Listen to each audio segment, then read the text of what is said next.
Ask this from yourself. Have you truly read Peak yet? Have you truly experienced something that closely resembles the real art? If no, then today is your lucky day. And with that, let's begin our recap. It is the imperial calendar, XXX year, X month, X day. The grand courtroom resounds with authority as the judge's voice cuts through the silence. Order! Order in the court! The trial begins.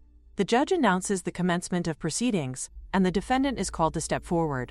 She is Elif Avelia Lothar Volshek, a villain whose crimes stirred chaos not only within the imperial capital, but throughout the entire continent. The court lists the endless charges against her: treachery, deceit, manipulation, but among them, one stands above all others: the attempted murder of the saint. Her actions are declared unforgivable. Taking into account the extreme malice and gravity of her deeds, the court delivers its final decree. The sentence: death by execution, carried out under the direct order of the imperial family, to be executed without delay. Dragged to the gallows in chains, Elif faces the jeering crowd.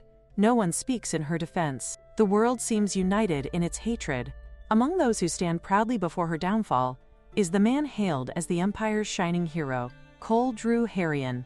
It was he who uncovered her crimes, exposed her schemes, and led to her capture. For his unparalleled service, he is awarded the first-class Imperial Medal, an honor said to be reserved only for those who achieve greatness on the battlefield.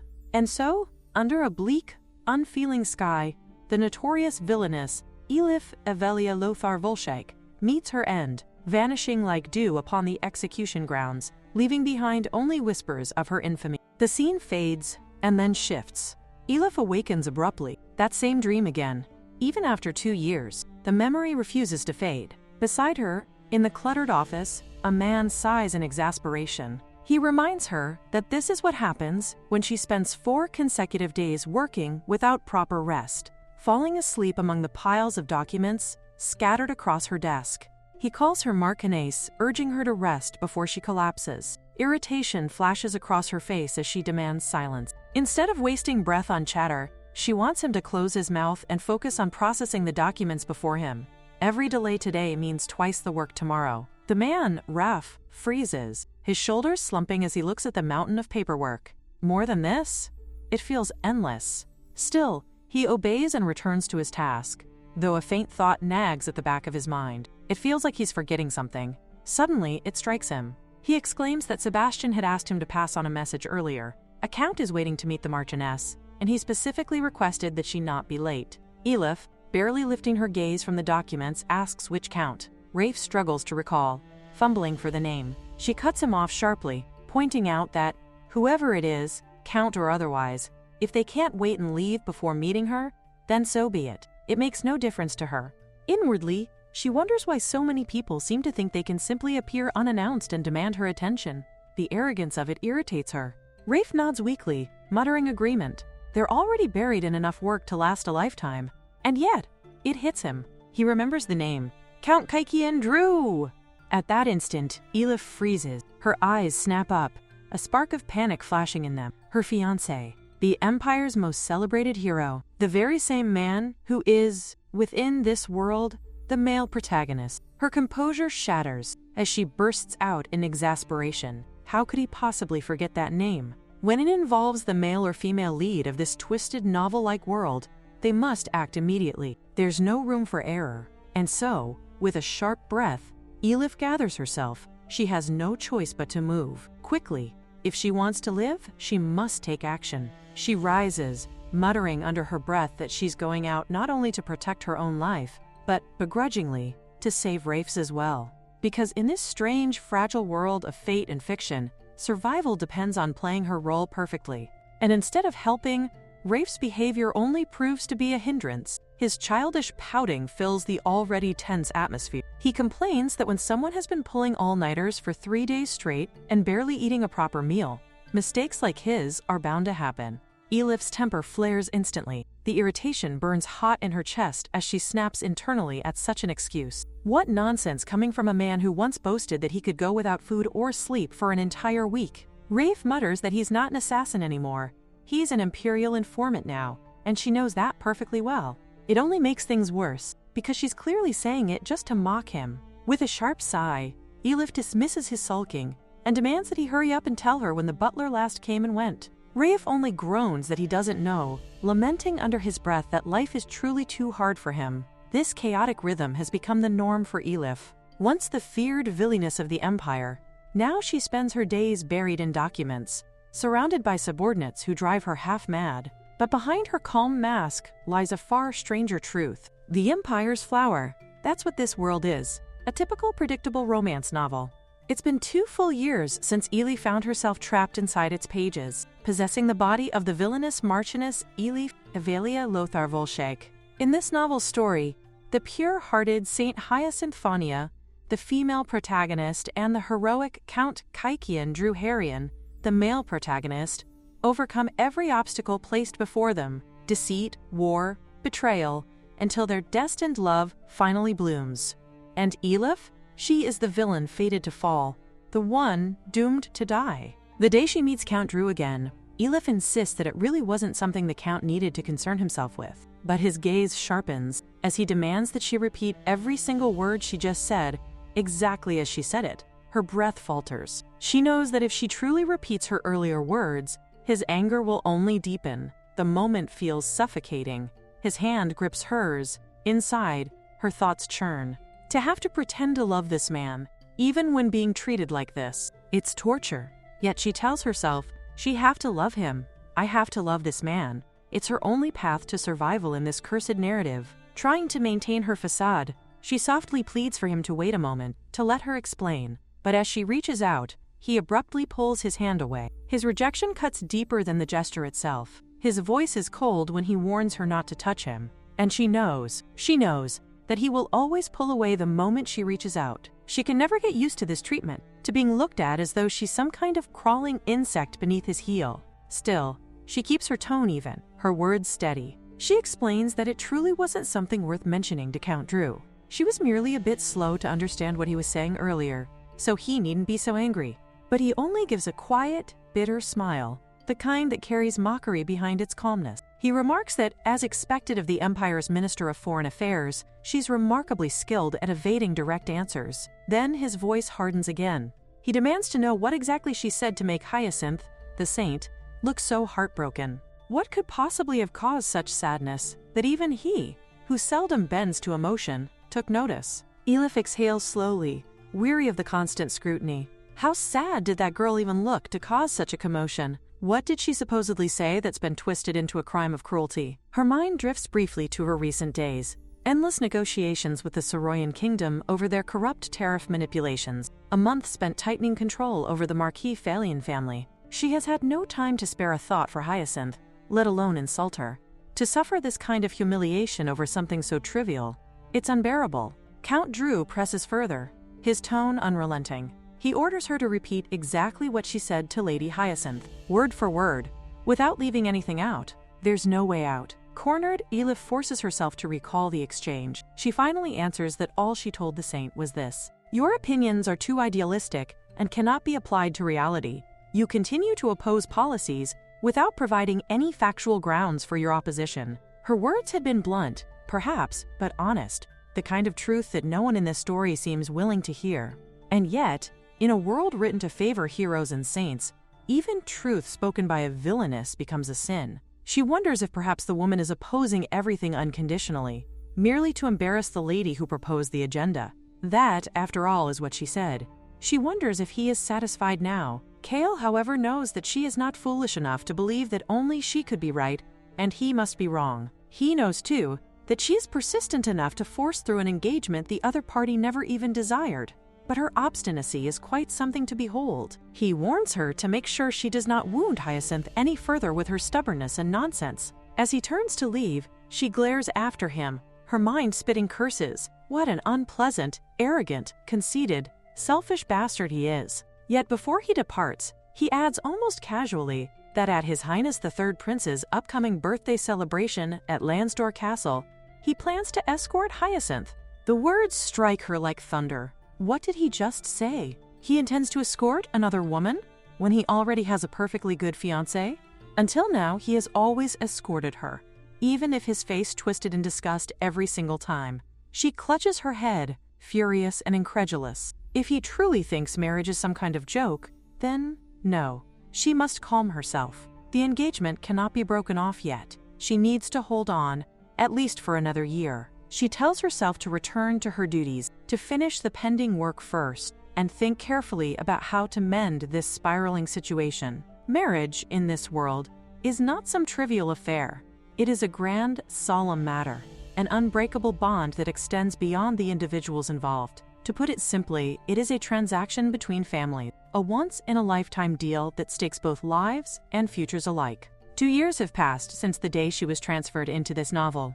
At that time, the Duke of Harien had been searching for a suitable lady to become the Duchess of his household. Elif Lothar Volshyk, the only daughter of a marquis family whose influence nearly matched the Duke's, was the natural choice. Yet because she had just possessed Elif's body then, the engagement had been beyond her concern. At one point, in one of her many desperate attempts to alter the course of the original story, she had even stopped acting villainous. But despite her efforts, despite the changes she thought she was making, the result had remained stubbornly the same as before, just as the novel dictated. She had declared once that she could not take responsibility for the consequences of her followers' greed. Still, her loyal subordinates had pleaded with her, begging her to think of the people of their territory. But she had looked them straight in the eye and asked whether they were using the people as hostages to manipulate her. Though she did not care for that despicable man they served, she could not let innocence die. There had been cleanup tasks she was forced to handle reluctantly, duties she never desired but could not ignore. And there had even been incidents, countless, frustrating incidents, where things she had not done were twisted and rewritten as schemes she had supposedly devised or directed.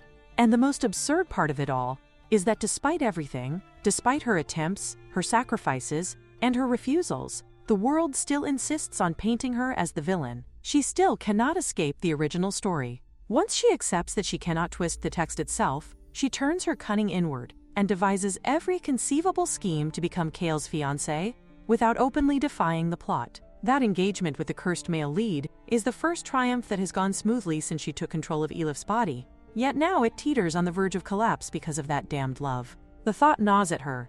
If this continues, she will lose her head. From the bitter lessons of the novel, she learns a cruel logic. Though she cannot expunge the sentence, Elif Lothar Volshyk is sentenced to death. It need not be Elif who dies. If the decree is fulfilled under another name, the story's demand will be satisfied all the same. Survival, then, becomes a matter of identity. She must abandon the name Elif Lothar Volshyk if she cannot change the events themselves. Her priority is simple and ruthless: to stay alive by any means possible if returning to her original world proves impossible. Practicality tempers her desperation. She resolves to avoid that immutable sentence by any covert route available to her powers. When Rafe asks, with obvious curiosity and thinly concealed irritation, why the Count has come while making it clear he would rather not be there, she brusquely refuses to dignify him with the label that reduces him to a plot device. She insists he be named as Kale or as Count Drew. Anything else risks someone inside the room thinking and speaking as though they were still trapped in the novel's language. In exile from sentiment, she scolds Rafe for his amateur slip-ups and mocks his questions, yet she cannot deny the debt she owes. She reminds him, without theatric, that she did not expend herself to save him for nothing. He, in turn, chuckles and points out that had she not acted when she did, the Count might have killed her then and there. The memory sits between them, a small, stubborn truth that would have altered everything had events fallen a fraction differently. She remembers that moment with uncanny clarity. A year and a half ago, beneath a crescent moon veiled by cloud, Elif Evelia Lothar Volshyk is still the young lady of Volshyk before the transfer, before the schemes, before the weight of another life settled over her. Raif watches her and thinks she is asleep. He suspects a trap, but finds no sign of deception. He follows his orders mechanically, intending to make the whole thing quick. Only as he raises the dagger does she open her eyes. Rafe stands there, as she mutters to herself, asking how many hours are there in a day. The man before her, alert and wary, watches her closely, realizing she is not asleep despite her trembling exhaustion. He answers with restraint that there are 24 hours in a day, though he cannot understand why such a question matters now, of all times. She sighs deeply, frustration thick in her tone. She knows the answer already but cannot seem to make him understand what she means. He scoffs, repeating her words mockingly, 24 hours in a day, and wonders aloud what nonsense she is speaking in such a dire situation. It seems to him that she does not realize the danger surrounding them, for she still speaks carelessly, as if death cannot touch her. Yet Rafe grins faintly, defiant even now. She insists, through that smile, that she will not die. No matter what he does, he cannot kill her here. And if he dies, he too will perish. Her confidence unsettles him. He demands to know where she has learned to speak in such a strange, cryptic way. He has been watching her constantly, every hour of every day, and there is nowhere she could have learned such words. She only replies, almost mockingly, that he himself said there are 24 hours in a day. He has watched her through all of them, while she worked, while she ate, even while she slept, and still he believes the accusations made by his superiors? The thought strikes him suddenly. If he has been watching her every moment, and she has done nothing resembling the crimes written in those official documents, then how could those charges be true? Now the weight of realization presses down on him. If the so-called evil deeds listed by that bald information director were real, then even if he killed her here and now, the Marquis family would be occupied covering up the scandal. But if he kills an innocent young woman, he will have condemned himself. He sees, with sudden clarity, that he is nothing more than a disposable pawn in a grander scheme used, manipulated, and destined to be discarded once his purpose is served. She smiles faintly as he hesitates, and her expression seems to mock him for his indecision. She asks why he is still holding that dagger, why he has not put it away. He lowers the weapon slowly, realization dawning in his eyes. She tells him quietly that he has always known Director Bridier of the Intelligence Bureau would dispose of him one day. Bridier, the kind of man who values his own safety above all else, will never allow loose ends to remain. She reminds him again that he cannot kill her now. If she dies, he dies too. Yet she adds coldly that even if it is not today, both of them are doomed. In 3 years' time, they will stand side by side, awaiting the same fate beheading. The man shouts in disbelief, calling her insane. She frowns slightly, irritated that he dares to talk back. To her, he is just a spy pretending to be an aide, playing at loyalty while knowing nothing of truth. He protests that what she says is impossible. How could she know of such things? As someone who has observed her for 24 hours straight, he has never seen her gain access to any information that would let her predict such a future. She only tilts her head, eyes gleaming with quiet amusement, and asks if he truly wants to find out. If he does, then he must join forces with her. Then, almost teasingly, she asks if he would like to hear another secret. And with that, she begins to tell him everything. The whole story, the truth he has been too blind to see. A kingdom so fragile, so easily manipulated. That matter is settled, at least for now. She stretches languidly, as though the weight of the confession has left her body tired but lighter. Now she wonders idly how she should make that wretched woman, the female-led, suffer. In the present, she exhales, stretching her stiff limbs. She has barely finished with one task, yet her thoughts are already wandering. Should she simply flee to a neighboring country? Rafe admits to herself, almost regretfully, that he should have run the moment he realized this world was nothing more than a novel. Still, she insists that he must continue to speak truthfully, no matter what may come. For nearly half a year, Rafe has refused to believe the truth of what she said. Even if Elif had chosen to run away, she would have returned eventually. Her story was not one meant to end in flight. It was written to circle back to its beginning, no matter how far she tried to go. Now, she calls for Rafe with a sharp tone, bringing up the matter of the upcoming party at Lansdor Castle in 5 days. In the original version of the story, that event holds significance. The male lead is supposed to attend with her, not with the female lead. Yet, this time, things are different. The script has shifted. The male lead is taking the female lead instead, and they must find a way to stop it. In the novel, Hyacinth was ill around that time, though the story never clearly said why. Elif muses that even if they make Hyacinth fall sick, it would not change much. The original story's flow is resilient. It bends, but never truly breaks. Rafe, growing impatient, asks why the male lead keeps assigning her more work, and whether she said something wrong again. Elif explains with irritation that he told her Hyacinth was deeply hurt by something she said. Rafe is baffled. Hurt? How could that be? He has been with Elif 24 hours a day, observing her every move, and he recalls nothing that could have wounded Hyacinth so deeply. Elif herself is uncertain. Perhaps, she suggests, It happened during some social gathering she barely remembers. Maybe Hyacinth said something foolish, and she merely offered her some blunt, sensible advice. But ever since that day, Hyacinth has been bedridden and frail, and the situation has escalated beyond reason. Rafe proposes, half seriously, that Elif should simply go visit Hyacinth and set things straight, offer her a few sharp words to shake her out of her melodrama. Elif's eyes flash as she shouts that she cannot do that. She cannot allow anyone to suspect that she was involved. Who knows what that man, the male lead, would do if he found out? Rafe sighs and tells her she should have brought this up sooner. But before he can continue, she abruptly shifts topics, recalling the issue with the Saroyan kingdom's tariffs. She assures him that he need not worry about it anymore. She has already found a way to cut through that tangled mess like a knife. Rafe frowns. It is a habit of hers. A bad one. She decides everything alone, acts alone, and only later informs him of the outcome. She asks what has suddenly gotten into him, but he knows the answer himself. Thinking alone, deciding alone, acting alone, that has always been her way. He knows she has had no one to share her burdens with, no one to trust her judgment, but now she has him, a comrade, and he wonders why she refuses to lean on him. Elif pauses at his words, realizing that he is right. This is an old habit, one that existed long before she became Elif. She used to think through every matter by herself, delivering only conclusions to others, and for that she had often been criticized. It has been so long since she was reminded of it that she had almost forgotten. Rafe's voice softens as he adds that biting her lip is another bad habit. She glances up at him in quiet surprise.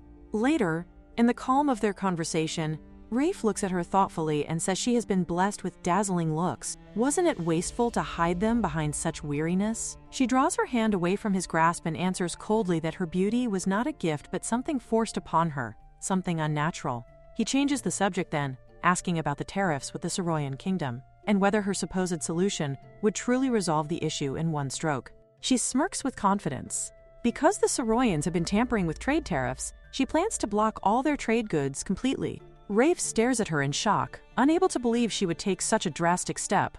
She continues, her tone sharp and deliberate, saying that this will deal a crushing blow to that useless, sluggish, incompetent prince of the Saroyan kingdom, who acts as if he is untouchable. Rafe hesitates, asking what of the Empire's own losses in this scheme. Elif only raises a brow and retorts that Saroyan is not the Empire's only trading partner. The Empire can simply import from other kingdoms. In time, Saroyan will yield and come crawling back. After all, the Empire is the largest market on the entire continent. Rafe nods slowly in understanding. He will draft the necessary documents immediately and have them routed through the Ministry of Finance, the Ministry of Justice, the Ministry of Foreign Affairs, and finally to the Emperor. Elif inclines her head, satisfied. For now, that matter is settled. They have, at least for the moment, solved one issue in a world that seems determined to hand them 1,000 more.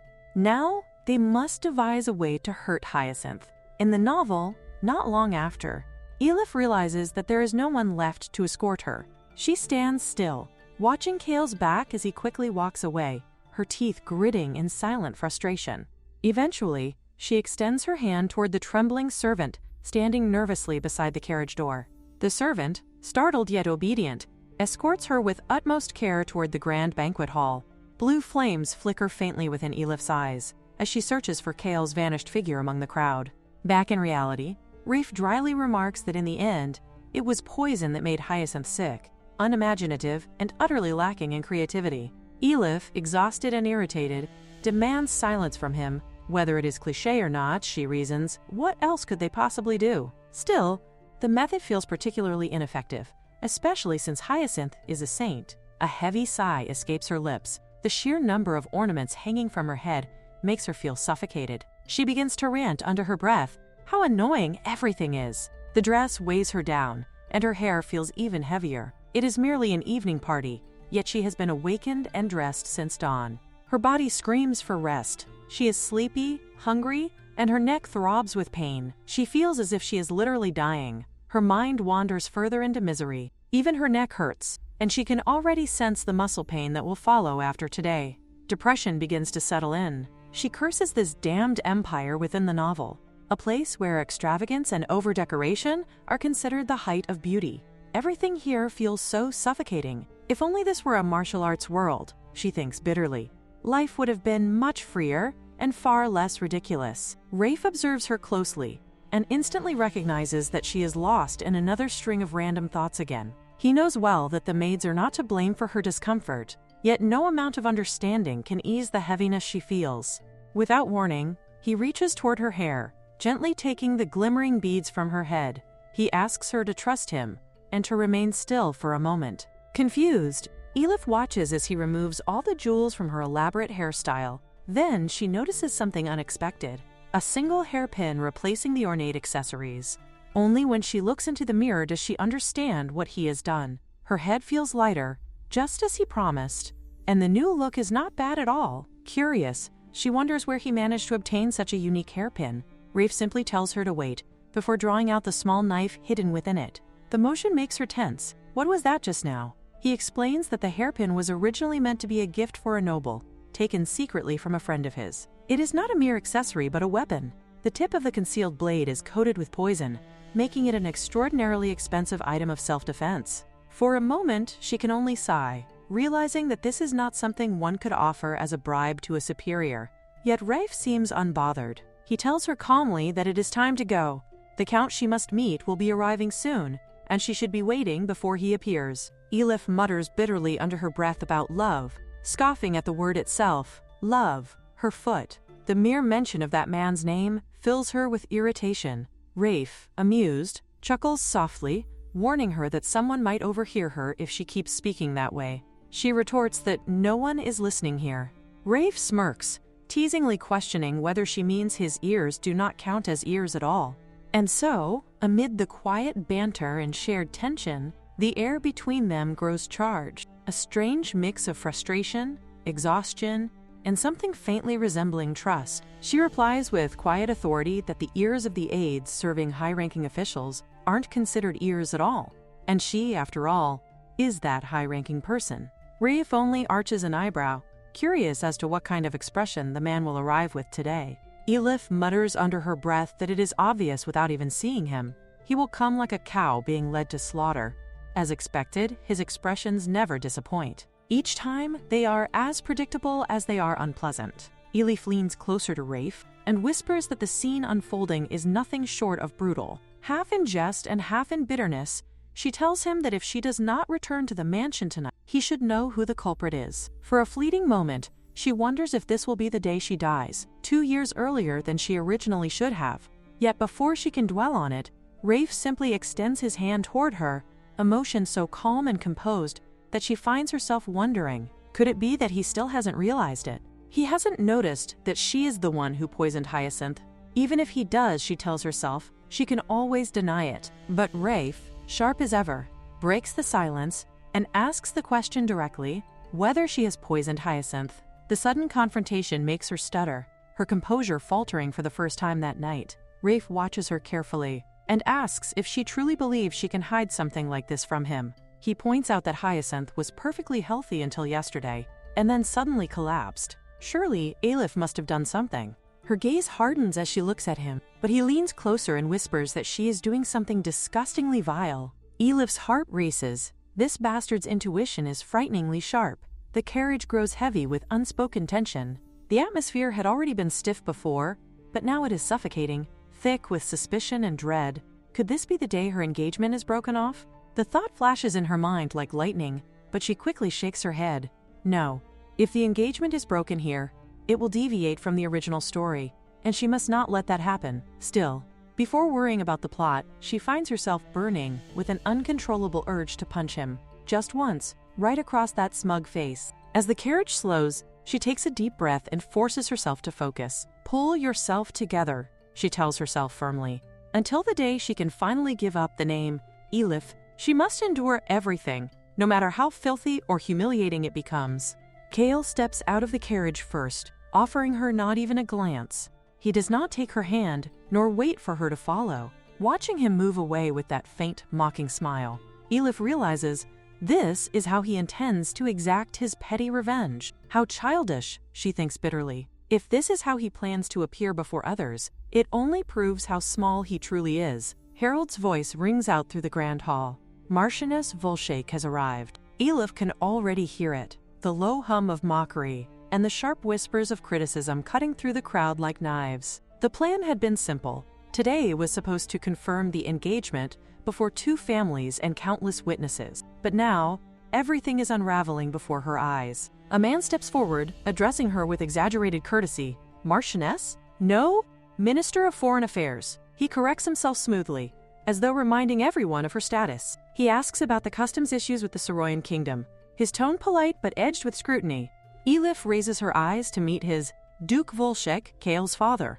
He dares to ask about work, knowing perfectly well the humiliation his own son has just caused her. For a moment, she feels the sting of irony, but she answers without hesitation.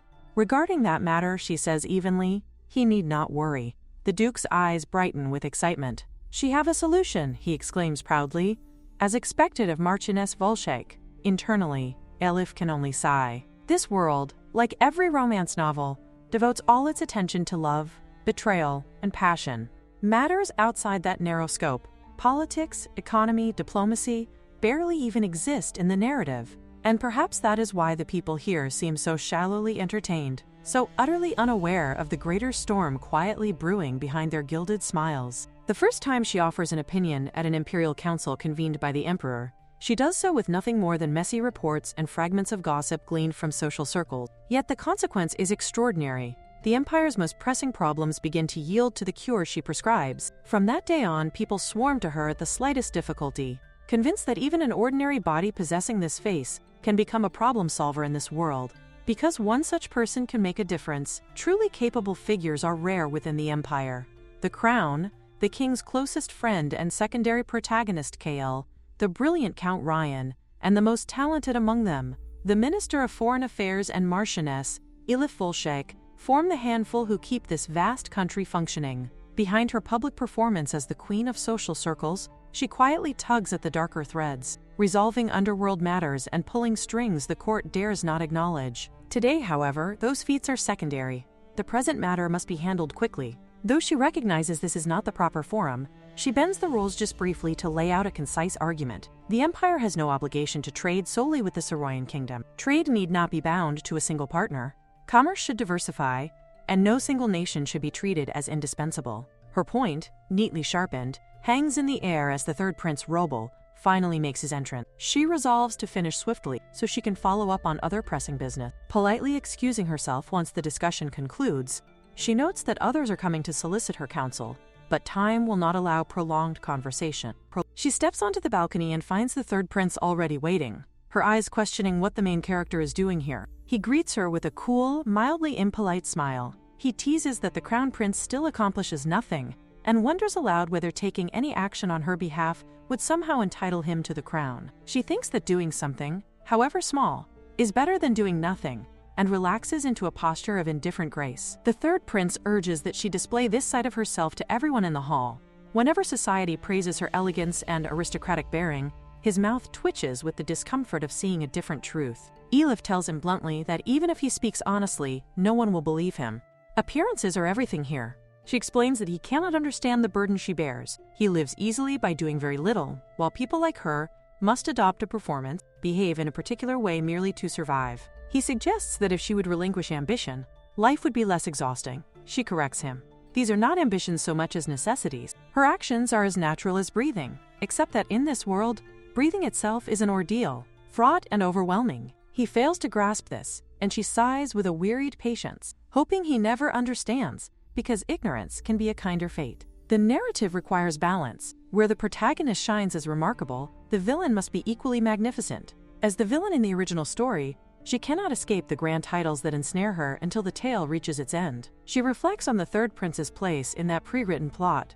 Robel was merely a pawn in Avelia's original design, manipulated and slated for use. Elif, moved by a rare tenderness, longs for him to live a life free from the machinations of the story, and tries to seat him forcibly as crown prince to keep the true heir in check, a strategy with no plausible justification, invented only to steer events back onto a necessary path. Still, her motives are not entirely selfless. She wants to spare him the fate of being toyed with. Offering him a present, she presses an exquisitely valuable secret gift into his hands, with strict instructions. He must open it alone within the palace, and show no one. He notes, half bemused, that her gifts are always extravagant, This time, she sincerely wishes him a happy 10th birthday, with the added insistence that the gift remain hidden. When he finally glimpses the Volshik family seal inside, confusion and a hint of awe mix across his face. She has instructed him that only a family head may possess such a seal.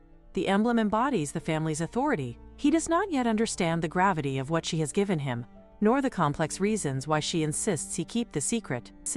Roble sees that it is nothing but a seal, without any explanation. He stares at it in disbelief, wondering what on earth she was thinking. This small object, simple yet heavy with implication, signifies that all decision-making power now lies in his hands. The Marchioness Volshek's seal, her very authority, is now under his control. With it, he realizes, he can manipulate the Marchioness however he wishes, at any time he desires. Yet the question that haunts him is why? Why did the Marchioness entrust him with such power? It is, without a doubt, an excessively large and extravagant gift. Truly, she is an incomprehensible woman. As the scene shifts, a distant commotion echoes through the forest. Several men are shouting, their words overlapping in panic and excitement. One argues that they have already come too far to turn back now. Fear trembles in his voice as he insists that if they are caught, they will be executed. Another man counters, saying that they will not linger in this cursed place. They only intend a quick visit. His tone carries reckless confidence. They will become heroes, he claims, simply for setting foot in the dreaded forest of death, a place where no one dares to go. They will be the first to conquer it, and their names will be remembered. But hesitation lingers. One of them murmurs that it all seems too dangerous.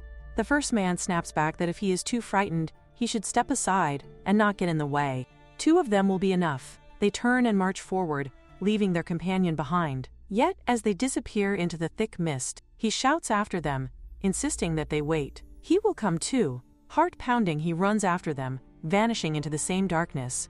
News of this reckless act soon reaches Elif and the others, and a briefing is held. It is reported that none of the men have returned from the forest. The atmosphere turns heavy. The female protagonist rises, her voice firm, declaring that they must all work together to rescue them, that a solution must be found. Elif observes her keenly, surprised to see a baroness's daughter shouting so boldly in a meeting hosted by the imperial family. The saint may indeed be remarkable, Elif thinks, but those fools who would gladly risk their lives at her mere words are equally astounding. The saint continues, her voice trembling with sincerity, saying that they must save them. Elif, unimpressed, points out that mere words are not enough. One must also provide a proper method.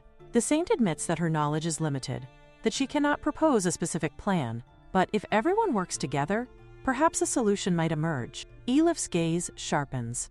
In other words, the saint is asking them to devise a revolutionary plan, one that her own mind could not even conceive. And this supposed plan is to rescue those foolish young men who voluntarily entered the forest of death, the very place that His Highness himself has forbidden. The saint's eyes glisten as tears begin to form, her voice breaking as she insists she did not mean it that way. Elif, cold and unwavering, remarks that she has been repeating the same empty words and still fails to comprehend the noble meaning behind the lady's rebuke. Her sharp tone earns a glare from Kael, but Elif remains undeterred. Turning to the council, she demands to know the cost of rescuing those foolish young masters who ventured into the forbidden forest.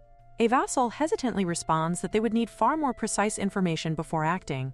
Elif's lips curl into a bitter smile as she concludes that even if the entire idiotic Utilra barony were thrown into the task, it would not be enough. Thanks to their mindless, thoughtless son, everyone is now suffering greatly. And beyond all this chaos looms the forest of death, silent, vast, and merciless, swallowing those who enter without ever returning. In the Empire's far southern region, this forest stands as a tangible threat, one that breathes like a living creature. Most common folk dismiss tales of monsters as childish fantasies, mere whispers from old stories meant to frighten. Yet the imperial family and high-ranking nobles know the truth. When their children come of age, they are brought into this very forest under the pretense of hearing secret tales. But what they witness instead is no story. It is the chilling reality that strips away innocence in an instant. Those who emerge as adults keep their trembling silence, forever marked by what they saw. Without exception, they devote themselves to ensuring the forest remains under strict control, containing the horrors within. This, however, is merely the story of this world. The background setting, nothing more. The Forest of Death exists only to create a minor crisis, a plot device meant to advance the relationship between Hyacinth and Kale. It is absurd, really, something created for such a trivial purpose, and yet it remains undeniably dangerous. And now, those foolish children have gone and defied imperial orders to enter it? Such stupidity almost defies comprehension. The saint, radiant with misplaced determination, declares that even if there were 50 of them trapped inside, they must be rescued. She admits she has not yet thought of a way to do so, but insists that life is precious. Whatever their reasons for entering, she says, no one has the right to judge them. Elif observes her with weary disbelief. The woman never seems to tire. What an extraordinary creature, Elif muses. Only someone with such relentless energy, blind perseverance, and sheer recklessness could possibly be the protagonist of such an implausible novel, always urging others to take action, to solve problems, while never thinking or taking responsibility herself. What a luxurious, carefree way to live, almost enviable. Meanwhile, there are those who work tirelessly without proper rest, who crave neither wealth, nor power, nor affection, only the stability to survive. Elif counts herself among them. Just when she dares to think she might finally rest, duty calls again. The endless cycle is driving her mad. The saint speaks once more, her voice trembling with passion, saying she wishes to save them. Elif sighs deeply, already foreseeing what will happen next. The saint will likely volunteer to go herself, and that dim-witted Kale will follow her like a loyal puppy. Count Ryan, too, will surely join them. And as always, the tangled threads of romance will begin to weave tighter love deepening between the leads, conflict brewing among the men. According to the flow of the original romance novel, all of them will be drawn into the forest, and someone will end up hurt or dead. Suddenly, Elif rises from her chair, realization dawning upon her like a bolt of lightning. Damn it, she mutters under her breath. How could she have forgotten? It's called the Forest of Death for a reason. In the original story, the characters are dragged in, their fates intertwining through pain and tragedy. And the one who gets hurt, always, is Elif herself. She remembers now, vividly, how it happened. She was wounded while trying to save that fool Kale, in a moment of reckless bravery. How utterly, infuriatingly stupid. She was so preoccupied, she nearly let the same disaster repeat itself. This kind of thing, no matter how much she wishes to avoid it, always finds her. Now, as she stands there, lost in thought, Elif's mind races. What should she do? How can she alter what has already been written? Ever since she became Elif, she had never truly believed she would die. It simply did not seem like her time. No matter what dangers loomed, she always assumed she would find a way to survive. But the Forest of Death was different. The idea of execution had never frightened her. She could always imagine herself escaping or outwitting fate, but the forest carried a weight that made even her confidence waver. In the original story, it had been just like this. She could almost feel the same dread flooding her senses, the world turning red around her as fear crept in. She curses herself silently, knowing that she must fight her way through the situation, despite every instinct urging her not to. A vassal's voice pulls her back to the present, inquiring whether she has devised a plan. The question leaves her no room for hesitation. She accepts internally that there is no other option left. She must go to the forest herself. Before the court, she declares her intention to visit the Forest of Death. The vassal reacts with visible relief and admiration, praising her decisiveness and assuming she has crafted a brilliant strategy. Later, in the quiet of her chamber, Elif sighs at the absurdity of it all. Everyone around her behaves the same way, blindly obedient, hopelessly predictable. Her thoughts are interrupted by a knock at the door. Rafe enters, visibly uneasy, and she can already sense the question forming on his lips. His concern irritates her. She silences him with a sharp reminder to focus on his duties instead of feeding unnecessary fears. Yet his expression lingers with uncertainty. She can see that he is thinking about the forest, about the place where countless people entered, but none ever returned. His confusion reveals that he knows little about it. Elif, weary of explaining, reflects inwardly that such a place was likely created for no real reason, other than to serve as a convenient narrative device. Its mystery and danger exist only to heighten the story's tension, to create a sense of crisis. Perhaps, she speculates, it even serves to insert another supporting male character, to fuel the inevitable love triangle the author intended. The thought is bitterly amusing. She realizes her explanation was unnecessary. Nothing good would come from worrying further. She reassures herself that there is nothing to be done now. and death will not claim her in that forest. Her focus shifts instead to the towering stacks of unfinished paperwork awaiting her attention. One more mundane battle she must win before morning. Far away, at the edge of the empire, the saint stands beneath a clear sky, her expression serene. The morning light glimmers across her features as she radiates conviction and hope. To her, the journey into the forest of death feels like a divine blessing, a holy mission to do good. Her followers echo her optimism, their spirits lifted simply because she believes it is a righteous cause. Elif observes them with detached disbelief. Their carefree faith astonishes her. How simple it must be to live, without the weight of fear, without the constant awareness of what lies ahead. Even knowing that someone among them would soon struggle for their life, they walked forward with smiles. And despite her knowledge of how this all would unfold, Elif herself still came to the forest. The thought circles endlessly in her mind. Perhaps the events of the original story are not merely fiction to be escaped, but an inevitability written into the very fabric of this world. Earlier, during the meeting, when the question arose of who would dare volunteer for such a perilous mission, silence had filled the room. Elif had been the first to break it, making it clear that this task could not be entrusted to commoners. It was the responsibility of those bound by title, power, and fate, and she, as always, is at the center of it all, once more.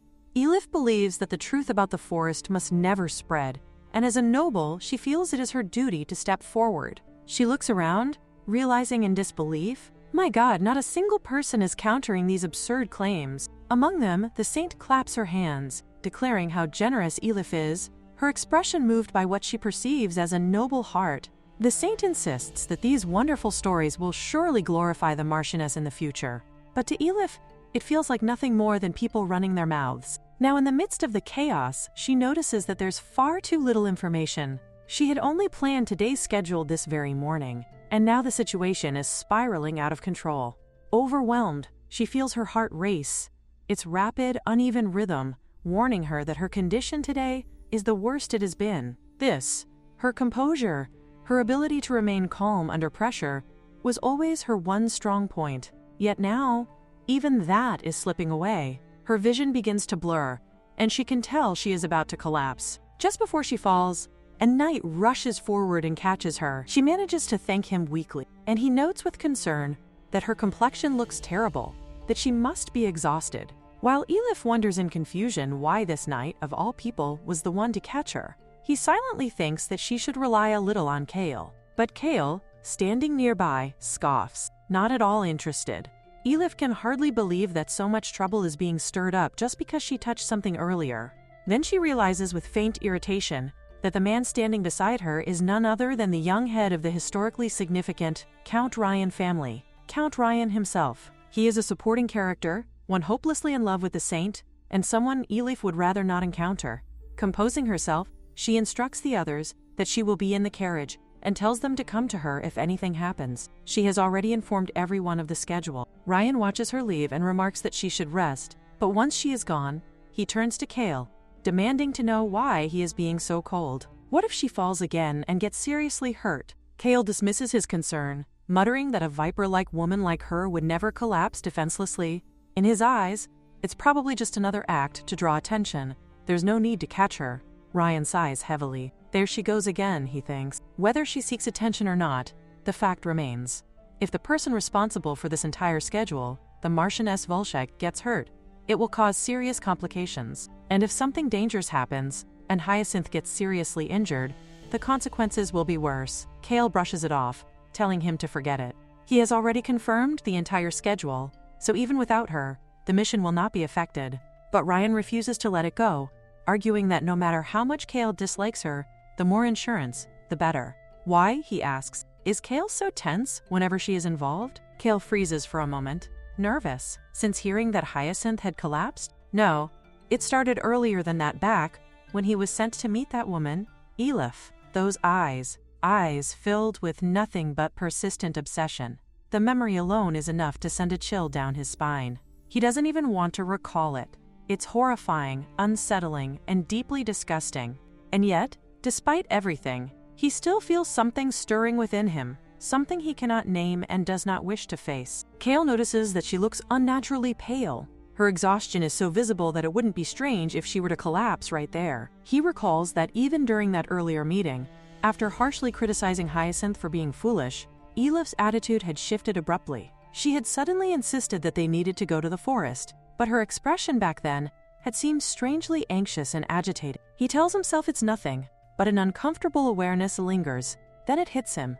Get it together. What is he even thinking? He saw it with his own eyes, how Elif turned Hyacinth into a laughingstock before everyone. Right. A woman like that, he shouldn't even let her cross his mind anymore. Ryan's voice cuts through his thoughts, asking if he is even listening. Kale quickly brushes him off, claiming he just remembered something urgent and will go ahead. As he leaves to follow after the saint, Elif, resting nearby, sighs deeply. Of all the people to run into, it had to be Ryan. Such terrible luck. But then, she begins to wonder, why did he suddenly speak to her? The young head of the prestigious Count Ryan family, a diplomat, and an exceptionally skilled knight. He bears many names, each tied to his growing fame. Yet his most infamous epithet is far darker.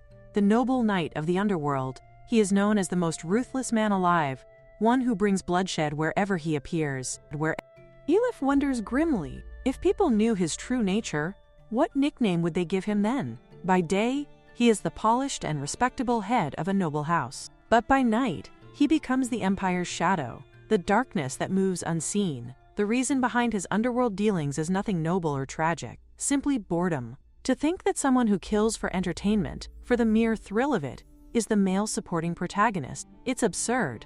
Because of him, the amount of work she has to handle has multiplied endlessly. And then, somehow, all of his boredom supposedly disappears the moment he meets the female lead? How ridiculous.